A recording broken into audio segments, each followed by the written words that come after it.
Amis du net, bienvenue dans le JDN de ce lundi 27 juin 2016. Voici les titres. Le diocèse de Ziguinchor à l'heure de la première étape du cheminement vocationnel. 18 séminaristes du diocèse ont pris leur soutane le 25 juin à la cathédrale Saint-Antoine de Padoue de Ziguinchor. La société civile s'engage dans la lutte contre la fistule obstétricale. Cet engagement s'est traduit par une rencontre intervillageoise pour prendre en charge cette maladie. La page internationale et la revue des titres mettront fin à cette édition. À la fin de 3 années de formation en philosophie, en dogme et en écriture sainte, 18 jeunes de l'Église du Sénégal ont été acceptés à l'admission, une première étape dans le cheminement vocationnel pour être prêtres. Ils sont désormais candidats officiels au sacerdoce à travers cette prise d'habit. La messe a été dite le 25 juin par l'évêque de Tambacounda, Monseigneur Jean-Noël Diouf, compte rendu signalé à Suzanne Tchaoutine. Au terme de 3 années d'études post-bac, 18 séminaristes sortant du séminaire de Brin ont été acceptés à l'admission. Une première étape qui permet aux jeunes désireux de se faire prêtres de prendre la soutane. C'était lors d'une grande cérémonie où l'église cathédrale de Ziguinchor a refusé du monde. Jean-Émile Senghor, candidat officiel au sacerdoce, a porté la parole des séminaristes à l'endroit de la communauté catholique qui a toujours joué le rôle de sentinelle dans leur cheminement vocationnel. De la philosophie à la morale, passant par la psychologie et l'anthropologie, pour finir par le dogme, vous nous appelez à la responsabilité, à la charité fraternelle et au don de soi, qui vérifie ou confirme notre engagement à suivre le Christ. Par vos prédications et conseils, nous avons pu comprendre que l'homme n'est heureux que dans la communauté et la collectivité, car la vie de l'homme est une vie de relation. Monseigneur Jean-Noël Diouf, évêque de Tambacounda, a présidé la cérémonie de prise d'habit. Il a laissé des recommandations aux jeunes, désormais invités à porter les couleurs du Christ. Chers séminaristes de nos diocèses, soyons modestes. Vous n'avez pas à cacher votre chapeau. Vous savez que porter tant de couleurs du Christ requiert une force d'âme au-dessus de la moyenne. La prise d'habit est bien une étape. La foi en la parole de Dieu. La parole de Dieu, l'Eucharistie, la prière, voilà la connexion permanente à la grâce de sa volonté. Ces 18 jeunes des différents diocèses du Sénégal sont admis au grand séminaire Paul Liberman de Sébikotane pour 5 ans de théologie et de formation, au bout desquels ils seront ordonnés prêtres à jamais, selon l'ordre du roi Melchisédek. L'ONG Tostan, en partenariat avec l'INFPA, a organisé une rencontre intervillageoise pour former les jeunes dans la sensibilisation sur la fistule obstétricale. Cette rencontre a vu la participation des membres du Conseil régional de la jeunesse de Ziguinchor qui se sont engagés à être les relais dans leurs localités respectives. Reportage signé Mohamedou Salif Ndiaye. Ils sont des dizaines de jeunes à prendre part à cette formation de sensibilisation sur la fistule obstétricale. Venus de toutes les contrées de la région de Ziguinchor, ces jeunes ont été formés sur la prévention, le traitement, la prise en charge et la réinsertion des femmes porteuses de fistules. Nous pensons que Tostan a un problème de sensibilisation. Nous pouvons se substituer à Tostan à pouvoir sensibiliser la population parce que nous sommes une organisation qui est au niveau régional. Donc c'est une organisation qui touche le fin fond des villages dans la région de Ziguinchor. Pourquoi pas nous les jeunes, nous prenons ce problème-là à bras le corps afin de sensibiliser la population, afin de pouvoir détecter les personnes porteuses de cette maladie et pouvoir les guérir une bonne fois. La fistule obstétricale, une maladie peu connue du public, mais qui commence à prendre de l'ampleur au Sénégal. Les chiffres disent qu'il y a 400 cas qu'on peut s'attendre au Sénégal. Vu la constitution géographique, vu l'éloignement des structures sanitaires et des aux communautés, vu le taux d'analphabétisme, vu le manque de respect des visites prénatales et l'accouchement assisté, vu tous ces facteurs, le Sénégal attend 400 nouveaux cas chaque année. La fistule, une maladie qui survient après un accouchement difficile. Elle se manifeste par la perte incontrôlée d'urine, rendant la compagnie des malades assez délicate. La zakat de fin de Ramadan est une obligation pour le fidèle musulman. Ce geste est considéré comme une compensation de mauvaises actions commises durant le mois de Ramadan. Il est conseillé de la donner avant la prière de l'Aïd aux nécessiteux. Au cas contraire, il est considéré comme une simple aumône. Binta Diatta. La zakat de fin de Ramadan est un devoir pour tout musulman qui a de quoi se nourrir, lui et sa famille, et qui dispose d'un surplus de nourriture. Elle doit être donnée en nature ou en espèces aux nécessiteux avant la prière de l'Aïd ou quelques jours avant. Moudum Kor, qu'on appelle zakat. Zakat, c'est l'aumône, une purification de l'acte que l'homme a fait. Si c'est dans ton argent, ton bien, il faut enlever une somme bien déterminée, calculée par la charia, qu'on doit donner aux pauvres. Alors, quand on dit zakat al-fitr, on doit donner la zakat avant d'aller à la prière, avant l'heure de la korité. Qui doit donner, c'est un majeur qui est responsable de lui-même, ou bien un père de famille qui est responsable de sa famille. Donc, toute sa famille qui est autour de lui, tout ce qu'il nourrit. C'est lui qui est responsable de toute la famille.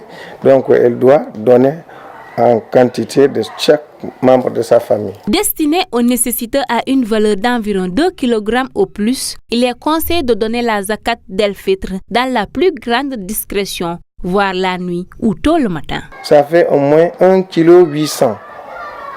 Mais si on a arrondi à 2 kg, c'est important aussi. Parce que tout ce qu'on fait comme du bon acte, en ajoutant sur ce que Dieu a dit, ce n'est pas mal. Dieu a dit avec beaucoup de discrétion, c'est important. Tôt le matin, c'est bon. Mais le moment de la prière, non. Parce que tout le monde est prêt à aller à la prière. Après la prière aussi, non. La zakat d'el-fitr est à distinguer de la zakat simple, qui est l'un des piliers de l'islam. La zakat d'el-fitr vient compenser nos erreurs involontaires ou inconnues pendant le jeûne. Elle est une aide, un soutien, un acte de solidarité à l'endroit des plus démunis afin qu'ils profitent eux aussi de la korité. En image, l'actualité internationale. Mariano Rajoy, un homme heureux qui savoure les applaudissements d'une foule en liesse devant le siège de son parti à Madrid. Le chef du gouvernement conservateur espagnol est le vainqueur des élections législatives de dimanche. Le Partido Popular est arrivé en tête des élections avec 14 sièges de plus que lors des élections de décembre, sans toutefois obtenir la majorité absolue. Nous avons remporté les élections et nous demandons le droit de gouverner, précisément pour cette raison. Mais maintenant, le plus important est d'être utile à 100% d'Espagnols. À ceux qui ont voté pour nous et à ceux qui ne l'ont pas fait. Le PP est arrivé en tête du scrutin avec 137 députés et 33% des voix. Le Parti socialiste demeure la première force d'opposition avec 22,68% des voix et 85 sièges à la Chambre. Et Unidos Podemos, formé par Podemos et le petit parti Izquierda Unida, héritier du Parti communiste, arrive troisième avec 71 sièges et 20,9% des voix. Le Parti socialiste, qui a fait la pire campagne de son histoire, a résisté face à la coalition dirigée par Podemos, une coalition qui était donnée devant le Parti socialiste dans plusieurs sondages. Le leader charismatique du parti anti-austérité, Pablo Iglesias, n'a pas caché sa déception au vu des résultats de son parti. Avec 156 sièges, une alliance Unidos Podemos et Parti socialiste semble désormais mathématiquement insuffisante pour gouverner. Le parti libéral Ciudadanos, quatrième des principales formations, et lui aussi nouveau venu sur la scène nationale, recule. Il ne recueille que 32 sièges, loin des 40 remportés en décembre quand il avait séduit les électeurs du PP en dénonçant la corruption. Mais il peut cette fois apporter un soutien précieux au PP. Son chef, Albert Rivera, a annoncé dès dimanche soir qu'il était prêt à ouvrir des pourparlers en ce sens.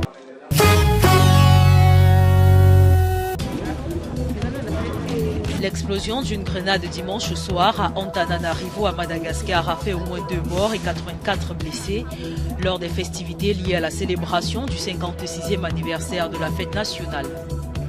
Le drame s'est produit à l'intérieur du stade de Mahamasina où était organisé un concert gratuit auquel prenaient part des centaines de personnes. Un acte assimilé par le président malgache à une divergence politique et condamné par Olivier Mahafali, Premier ministre de Madagascar. Ce qui s'est passé tout à l'heure à Mahamas, vraiment, c'est un acte odieux.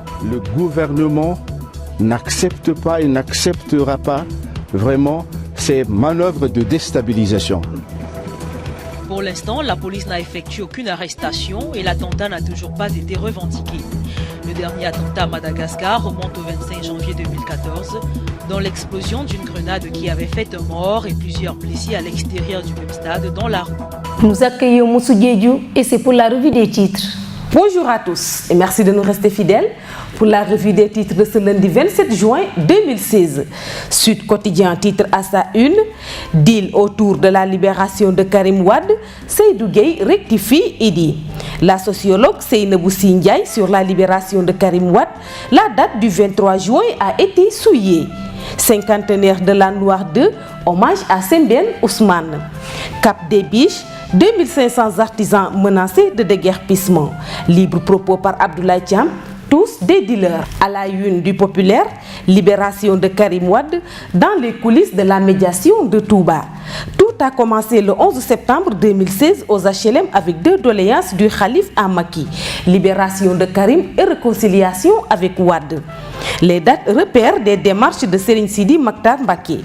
Révélation du porte-parole du gouvernement sur la traque des biens mal acquis, les 24 cibles libérales toujours visées par la CREI. Biran Gom, cadre républicain à New York, Macky n'est pas un homme de deal. Barthélémy Diaz, maire socialiste de Mermoz Sacré-Cœur, je renoncerai à mon mandat de député si le comité central décide que le parti va aller aux législatives avec Benno Bokk Yakaar. Je n'ai jamais manqué de respect à Ousmane Tanor Dieng, il m'a toujours soutenu. Y'en a marre appelle à la mobilisation. La Banque mondiale réforme la passation des marchés. Et pour Stade, le quotidien du sport qui titre à sa une, Euro 2016, 8e de finale à 16h00, Italie, Espagne, finale avant l'heure. Mondial 2016, Afrique du Sud, Burkina Faso, Cap-Vert. Que valent les adversaires des Lions? Coupe de la Ligue 2016, finale, ce sera Dakar Sacré-Cœur, Djambar. Handball, CAN féminine 2016, tirage au sort, le Sénégal hérite de 3 géants d'Afrique. Enfin, nous terminons cette revue de presse avec la une de Sunu Lamb qui titre à sa une. Assuré de Noël Nguembe en 2016-2017, Balla a encaissé une avance surcachée. Bekay Mbaye sur le duel du 24, l'acte 2 doit imposer la bagarre. Retourné aux USA il y a un mois, Siteu attendu le 7 juillet à Dakar. Lac Rose se projette sur la saison prochaine. Baboy et Guigui sont des adversaires possibles. Sans victoire depuis 2 ans, pourquoi Modou Lo est condamné? C'est tout pour la revue des titres parvenue à la rédaction du groupe Média du Sud. Merci de nous avoir suivis, chers internautes. Quant à moi, je vous donne rendez-vous demain. Au revoir. La revue des titres met terme à cette édition. Merci de nous avoir suivis. On se retrouve demain sur www.gms.sn. Le groupe Média du Sud, donner de la visibilité à la région Sud.